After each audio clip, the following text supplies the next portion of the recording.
पश्चिम बंगाल में 152 सीटों के लिए वोटिंग हुई है, जिसमें से 90% वोटिंग हुई है। 90%, सोचिए बड़ा रिकॉर्ड है। वहीं तमिलनाडु में भी लगभग पहले दौर में ही वोटिंग हो गई है, वहां एक ही फेज में चुनाव है। वहां पर भी लगभग 87% वोटिंग की खबर आ रही है। 90% वोटिंग पर चौंकिए मत, ये हेवी वोटिंग इसलिए लग रहा है क्योंकि 90 लाख लोगों के वोट ही काट दिए गए हैं। मतलब चूंकि मान लीजिए कि 500 वोटर हैं तो 50% भी वोटिंग मतलब 250 वोटर हुए, और अगर वोटर ही 100 बच जाए और तब 90% वोट डल जाए, मतलब वोट 90 ही डले हैं। तो ये बहुत खुशफहमी की जरूरत नहीं है, प्रतिशत का खेल बता रहा हूं। मान लीजिए कि 1 करोड़ वोटर तो पहले ही कट गए। जैसे 500 वोटर है कहीं और वहां 50% वोटिंग होती है, तो अभी वोट कितना हुआ? 250 पोल हुआ। लेकिन अगर वोटर ही 400 हटा दिए जाएं और 100 वोटर बढ़ जाए, तो 100 वोटर अगर 90% भी वोट कर दें तो वोट तो 90 ही गिरे। मतलब 50% वोट होता तो 250 गिरता, 90% वोट हुआ तो 90 वोट गिरे, मतलब फिर भी 140 वोटों का नुकसान है। तो देखते हैं, ज्यादातर जो वोटर हैं वो मुस्लिम समाज के और दलित पिछड़े वोटर कट हुए हैं। इसके क्या परिणाम होंगे ये तो 4 मई को पता चलेगा। फिलहाल 29 मई को दूसरे दौर की वोटिंग होगी, ये सबसे बड़ी खबर है। बस आपको जानने के लिए इतना बता रहा हूं, जो मेरी जिसमें दिलचस्पी है कि 90 लाख वोटर कटे हैं, 400 अधिकारियों का तबादला हुआ है और लाखों पैरामिलिट्री फोर्स वहां लगाए गए हैं। पूरी बख्तरबंद गाड़ियां पैरामिलिट्री फोर्स की वहां बातचीत हुई है। तो ये चुनाव जो है, अगर ये चुनाव ऐतिहासिक चुनाव होगा और इस सबका विश्लेषण 4 मई को होगा। 4 मई बड़ा दिन है भारतीय राजनीति में। ममता बनर्जी ने कहा है कि नरेंद्र मोदी की सरकार में 2026 में ही गिरा दूंगी, बस बंगाल का चुनाव खत्म हो जाए, ये उनका दावा है। 3 बार से ममता बनर्जी चुनाव जीत रही है। एक बार उन्होंने लेफ्ट को हराया है, लेकिन 2 बार से उनका मुकाबला बीजेपी से हो रहा है। लेफ्ट वहां खेल में नहीं है, कांग्रेस खेल में नहीं है। तो ये बड़ी खबर है और इस पर तमाम विश्लेषण जो है, अभी एग्जिट पोल एक्सिस या ओपिनियन एग्जिट पोल पर रोक है। 4 मई को नतीजे आएंगे और देखते हैं। लेकिन मैं फिर कह रहा हूं, ये 90% वोट का कोई बहुत मतलब नहीं है, क्योंकि 1 करोड़ 90 लाख करीब वोटर जो है वो कम हुए हैं।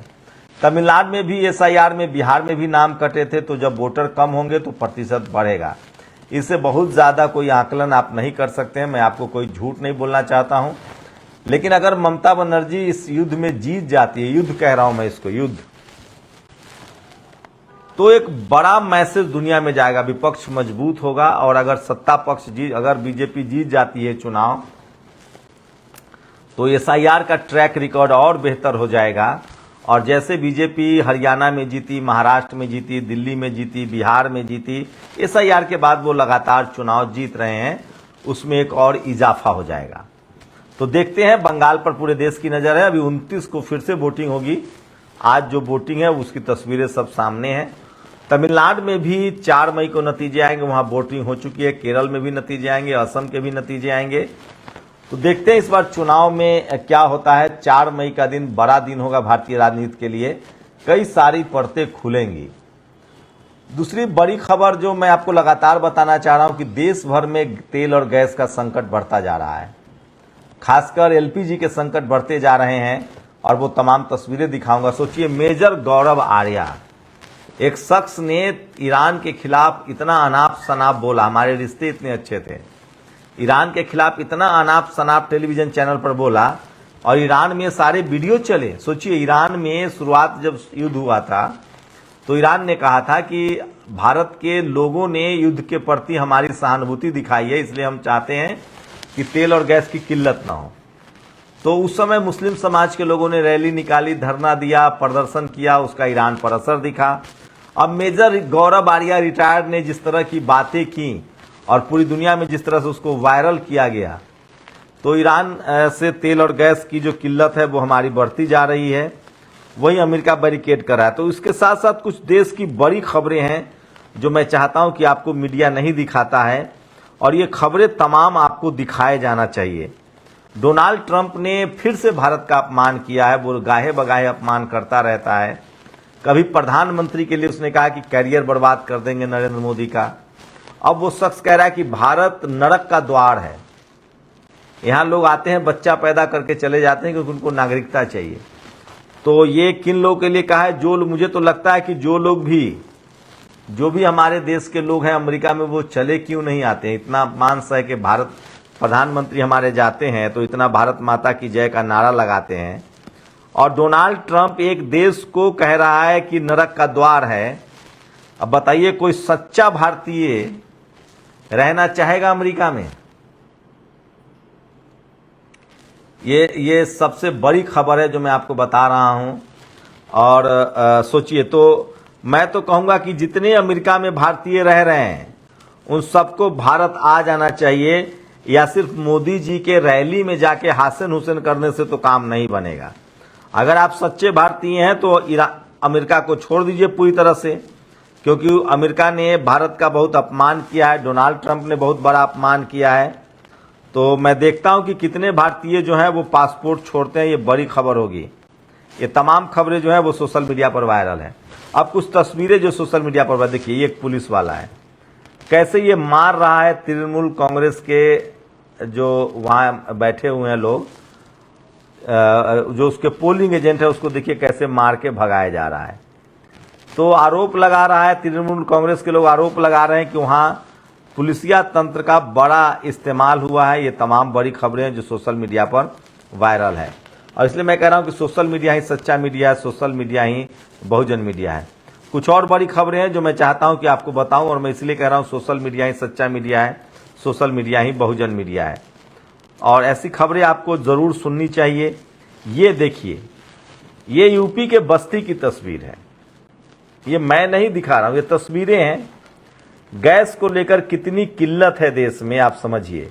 यूपी के बस्ती की तस्वीर है। बिहार में तो सुना है कि लोगों को अब कोयला दिया जाएगा राशन कार्ड पर, आप कोयले पर खाना बनाइए। और मेजर गौरव आर्या कह रहे हैं कि भैया हमें वो कर देना है, मतलब 2-4 और बम ईरान पर गिरा देना है। सोचिए, ईरान का कुछ नहीं बिगड़ने वाला है। ईरान का सारा कारोबार चीन से होता है, 90% कारोबार उसका चीन से होता है, उसका क्या बिगड़ जाएगा। लेकिन जिन देशों ने ईरान से रिश्ते खराब किए हैं वहां तेल और गैस की किल्लत होगी, ये लिख लीजिए। सोचिए, इस देश में जातिवाद की जड़ें कितनी गहरी है। यही सब हम खबर जब दिखाते हैं ना, तो जातिवादी सोच के लोग हमसे नफरत करते हैं। लेकिन ये बात करना बहुत जरूरी है, भारत में सबसे बड़ा आतंकवाद है जातीय आतंकवाद, जो रोज हजारों लोगों को जाति के नाम पर मर्डर करता है। इतना तो आतंकवादी हमले में लोग नहीं मारे जाते हैं जितना जातीय हिंसा में लोग मारे जाते हैं, जातीय आतंकवाद में मारे जाते हैं। एक देखा था बिहार में, एक मेडिकल कॉलेज के छात्र को जाति की वजह से उसके ससुर ने जाके गोली मार दी थी। लड़का ओबीसी मंडल समाज से था। कौशाम्बी, प्रेम विवाह में 8 वर्ष बाद ससुर ने की दामाद की हत्या। भरत यादव ने 8 वर्ष पूर्व अशोक पांडे की बेटी से प्रेम विवाह किया था। भरत का बच्चा है और उसकी पत्नी इस वक्त गर्भवती है। सोचिए, दक्षिण भारत में भी इसी तरह से एक शेड्यूल कास्ट कम्युनिटी के छात्र की युवक की हत्या कर दी गई थी और उनकी पत्नी भी गर्भवती थी। अब क्या कीजिएगा। गाजीपुर में निशा विश्वकर्मा की रेप के बाद हत्या हो गई थी। आरोपी हरिओम पांडे और अभिषेक पांडे जेल जा चुका है। आज सपा प्रतिनिधि वहां मिलने गया तो गांव का प्रधान अंशु सिंह ने हमला बोल दिया। ये तमाम तस्वीरें दिखा रहा हूं मैं आपको। ये सब खबरें आपको बतानी पड़ेगी जातीय हिंसा की। कोई और नहीं बोलने आएगा, कोई टीवी अखबार, वो तमाम प्रोग्रेसिव, वो दिन भर बीजेपी कांग्रेस बीजेपी करते रहेंगे। लेकिन इस देश में जातीय हिंसा की सच्चाई कितना खतरनाक है वो समझिए आप। सोचिए, मैं इसलिए कह रहा हूं कि ये सब खबरें बतानी चाहिए। 24 परिवारों को केरल में पानी नहीं मिला तो वो लोग नदी के पास रहने के लिए मजबूर हो गए। ये सब खबरें हैं जो इस देश को जानना चाहिए। मुझे लगता है कि इस पर मैं बात करूंगा। बीजेपी नेता के लिए रोड बंद की गई। एक आम आदमी, सोचिए, ये देखिए, एक तरफ बीजेपी के लोग खबरें चलाते हैं कि प्रधानमंत्री के रोड शो में एम्बुलेंस को जगह दी जाती है, और यहां किस तरह से बैरिकेडिंग की जा रही है। तो ये वीआईपी कल्चर है। सोचिए, ये वीआईपी कल्चर है। ये उत्तराखंड में 6 साल की बच्ची से छेड़छाड़ अश्लील हरकत करने के आरोप में बाबा गिरफ्तार। तो देखते, जो भी आसपास में कोई बाबा होना तो उसकी जन्म कुंडली, जैसे आप किराएदार रखते हैं तो वेरिफिकेशन करते हैं, उसका आईडी चेक करते हैं, पुलिस वेरिफिकेशन। अगर कोई नया बाबा आपके सामने आए जिसको आप जानते नहीं हैं तो जरूर चेक कीजिए, चाहे वो किसी धर्म का हो, कि कहीं वो बाबा क्राइम करके तो भागा नहीं है। ज्यादातर क्राइम करके लोग धर्म का ही आसरा लेते हैं, धर्म का ही, धार्मिक वेश में ही वो छुपते हैं, तो चेक जरूर कीजिए। और ये देखिए, ये है युवराज सिंह, बिहार का ये शख्स है। ये सरेआम बाबा साहब का अपमान कर रहा है, बंदूकें लेके तस्वीरें खिंचाता है। पता नहीं पुलिस वाले इन लोगों पर कार्रवाई करेंगे कि नहीं, लेकिन कोई दलित, पिछड़ा, किसान, आदिवासी, अल्पसंख्यक अंधविश्वास और कर्मकांड के खिलाफ कुछ लिख दे तो तुरंत कार्रवाई होती है। लगातार देश भर में झुग्गियां जल रही हैं। सबको पता है बीकर सेक्शन के लोग झुग्गियों में रहते हैं। गाजियाबाद, लखनऊ, तमाम शहरों में देखते हैं कि कोई मदद करने आता है कि नहीं। ये तमाम बड़ी खबरें हैं जो सोशल मीडिया पर वायरल है। और कुलदीप सेंगर के मामले में बड़ी खबर आई है कि अब कुलदीप सेंगर पर फांसी की सजा वाला मामला रोक दिया गया है। फांसी की सजा की अपील की थी पीड़िता ने। कोर्ट का कहना है कि आपको देर हो गई केस दायर करने में। पीड़िता ने कहा कि हमारा केस तो पुलिस सीबीआई लड़ रही थी, तो सीबीआई ने देर की है, उनका कहना है। और हिमांशु नाम का लफंगा छात्रा को रोज छेड़ता है, उसकी छाती पर हाथ मारता है। पीड़िता ने जानकारी दी है, पुलिस में शिकायत दर्ज कराई गई, फिर वो घर जाकर धमकी देने लगा। अब बताइए, ये यूपी की खबर है। सोचिए, ये कहाँ की खबर है मैं बता रहा हूँ। यूपी के गुंडे माफिया बदमाश से बेलगाम हो चुका है। ये घटना अलीगढ़ जनपद की है। और भारत में इंसान नहीं जाति रहती है। कौशाम्बी वाली हमने आपको खबर बताई है। भरूच में केमिकल फैक्ट्री में आग लग गई है। ये सब खबरें आपको कोई टीवी अखबार नहीं बताएगा, क्योंकि सरकार की जिम्मेवारी तय होती है ना। भरूच में केमिकल फैक्ट्री में आग लग गई है। और दमोह यूपी में, मध्य प्रदेश के दमोह में घोड़ी चढ़ने पर एक दिव्यांग अहिरवाड़ समाज दल एससी समाज के छात्र एक दूल्हे की पिटाई की गई। उनकी बहन के गहने छीन लिए गए। और कोई भी अखबार वाला आरोपियों को नहीं लिख रहा है। वो आरोपी झुंड में थे, जातिवादी गुंडे थे। आखिर उनको घोड़ी चढ़ना, चाहे वो कोई हो, एससी हो या ओबीसी हो या जनरल हो, इन सबको जेल में डाला जाना चाहिए।